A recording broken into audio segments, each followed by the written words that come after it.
नमस्कार, स्वागत। भारतीय फिल्मों के समृद्ध एवं गौरवशाली इतिहास की पेश है आज 5वीं कड़ी। आज इसमें एक ऐसे फिल्मकार जिन्होंने अतुलनीय योगदान दिए भारतीय सिने जगत को, जो स्वर्णिम नींव बने, इतिहास बने फिल्म जगत की।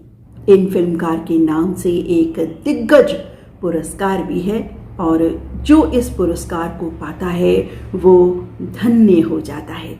कौन है ये फिल्मकार? इनकी गाथा भी इतनी विस्तृत है, कार्य और अन्य जानकारी कि छोटी सी ड्यूरेशन में मित्रों समाप्त करना मुश्किल नज़र आया। इसलिए 2-3 एपिसोड में इन फिल्मकार के बारे में हम बात करेंगे, इनको याद करेंगे। तो शुरू करते हैं कार्यक्रम।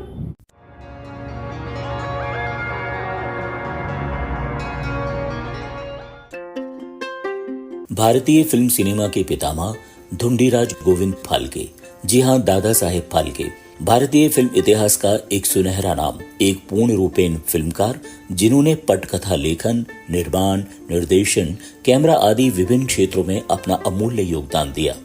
अपनी बनाई पहली फिल्म से ही उन्होंने प्रसिद्धि पाई, जो उनकी बनाई पहली फिल्म के साथ साथ भारतीय सिने जगत की पहली फुल लेंथ फीचर फिल्म भी बनी।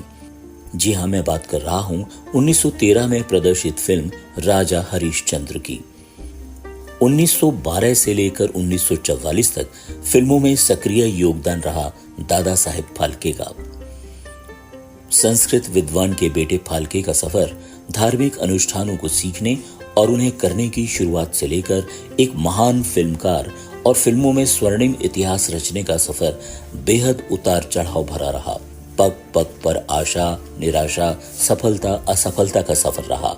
हर दोराहे पे बदलावों का सफर और इसके साथ साथ एक बहुत बड़ा और प्रेरणादायक सफर रहा। क्या और कैसी थी दादा साहिब की ये कहानी? आइए जानते हैं आज। 30 अप्रैल 1870 को महाराष्ट्र के त्रिंबक में जन्मे थे फाल्के। इनके पिता गोविंद सदाशिव फाल्के संस्कृत विद्वान थे। माता द्वारकाबाई गृहिणी थी। 7 संतानों में से एक थे फाल्के।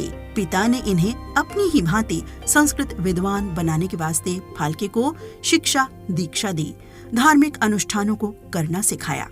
फिर फाल्के के पिता मुंबई के एक कॉलेज में संस्कृत प्रोफेसर बने तो पूरा परिवार मुंबई आ बसा। इस प्रकार फाल्के की प्राथमिक शिक्षा त्र्यंबकेश्वर में हुई और फिर मैट्रिक की शिक्षा मुंबई से। ड्राइंग के शौक के चलते 1885 में मुंबई के एक आर्ट स्कूल से ड्राइंग का 1 साल का कोर्स किया फाल्के ने और 1886 में इनका विवाह हो गया।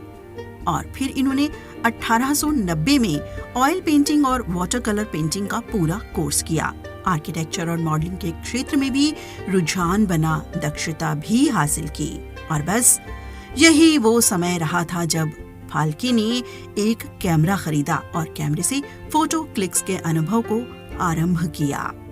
1892 में फाल्के को अहमदाबाद में आयोजित एक औद्योगिक प्रदर्शनी में एक आइडियल थिएटर मॉडल बनाने के लिए उस समय गोल्ड मेडल मिला और यहाँ से शुरू होकर आगे बढ़ी इनकी फिल्मी यात्रा।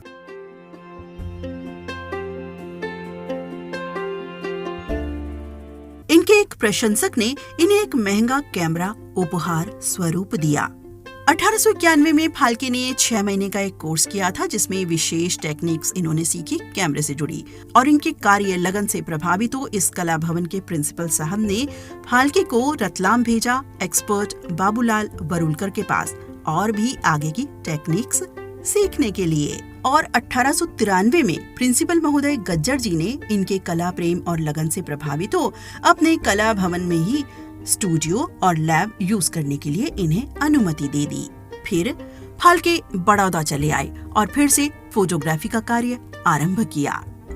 1895 में फाल्के अपने कार्य को समर्पित गोधरा शिफ्ट हो गए और कैरियर सेट होने की राह में था, लेकिन इनका फोटोग्राफी का कार्य अच्छा नहीं चला और दुर्भाग्यवश 1900 में प्लेग महामारी के चलते अपनी पत्नी व एक बच्चा इन्होंने खो दिए।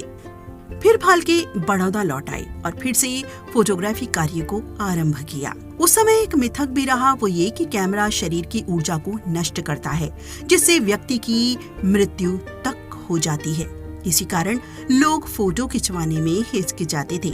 बड़ौदा प्रिंस को भी ऐसा ही लगता था। फाल्के ने जब समझाया कि ऐसा नहीं होता है तो वो समझे भी, लेकिन फाल्के के इस रोजगार को कोई बल नहीं मिला। अब क्या हो? फिर फाल्के ने नाटक कंपनियों के पर्दों को पेंट करने का कार्य शुरू किया। नाटकों में छोटे मोटे रोल्स भी किए। अब फाल्के ने एक जर्मन जादूगर से जादू के गुर सीखे। इससे ये लाभ जरूर हुआ कि इस मैजिक से फिल्म निर्माण में ट्रिक फोटोग्राफी में मदद जरूर मिली। 1901 में प्रोफेसर केल्फा के नाम से इन्होंने पब्लिक परफॉर्मेंसेस देनी शुरू की बतौर जादूगर। जी हाँ, अब केल्फा नाम क्यों? केल्फा फाल्के का उल्टा क्या हुआ? केल्फा। जी हाँ, अब एक नया मोड़ आया इनके जीवन में। इनका दूसरा विवाह हुआ किर्लोस्कर नाटक कंपनी की मालिक की भतीजी से। नाम था जिनका गिरिजा। बाद में ये नाम बदलकर हो गया था सरस्वती। एक और खूबसूरत मोड़ बना 1903 में, जब भारतीय पुरातत्व सर्वेक्षण में बतौर फोटोग्राफर और ड्राफ्ट्समैन की नौकरी मिली फाल्के को। लेकिन इस नौकरी से संतुष्टि न मिलने के कारण इस्तीफा दे दिया 1906 में।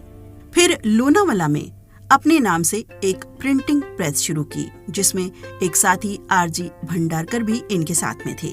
आरजी भंडारकर एक प्रसिद्ध विद्वान एवं समाज सुधारक थे। इस बार अब सफलता ने कदम चूमे फाल्के की। प्रसिद्ध पेंटर राजा रवि वर्मा की प्रेस के लिए फोटो लिथो ट्रांसफर का कार्य शुरू किया, जो बाद में हाफ टोन, ब्लॉक मेकिंग और प्रिंटिंग और अन्य आयाम तक बढ़ा। सफलता ने प्रेस को दादर में शिफ्ट कर दिया। और कुछ चेंज ये भी हुआ कि 1908 में जो आरजी भंडारकर साथ चले थे कार्य में, वो अब फाइनली पार्टनर बन गए। तो अब प्रेस का नाम बदला, रखा गया लक्ष्मी आर्ट प्रिंटिंग वर्क्स। फिर क्या हुआ? 1909 में फाल्के जर्मनी गए इसी कार्य से संबंधित कुछ प्रिंटिंग कलर्स इत्यादि लेने। बाद में पार्टनर से मतभेद बने और एक बार फिर फाल्के अकेले चले। बिना किसी लाभ के वो साझेदारी खत्म कर दी।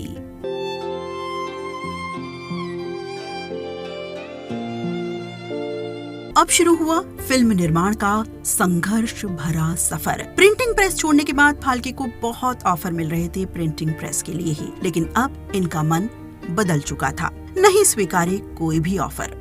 फिर आया एक बहुत बड़ा बदलाव। 1911 में फाल्के अपने बड़े बेटे भालचंद्र के साथ गोरेगांव स्थित अमेरिका इंडिया पिक्चर पैलेस में अमेजिंग एनिमल्स नामक फिल्म देखने गए।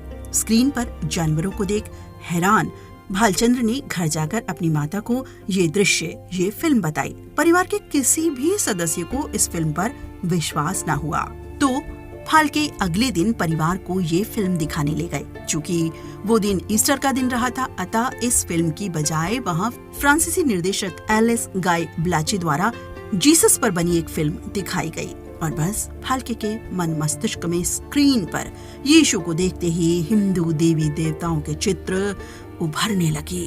और बस यहीं से इन्हीं विषयों पर मूविंग फिल्म बनाने का आइडिया और फैसला दोनों कर लिया फाल्के ने।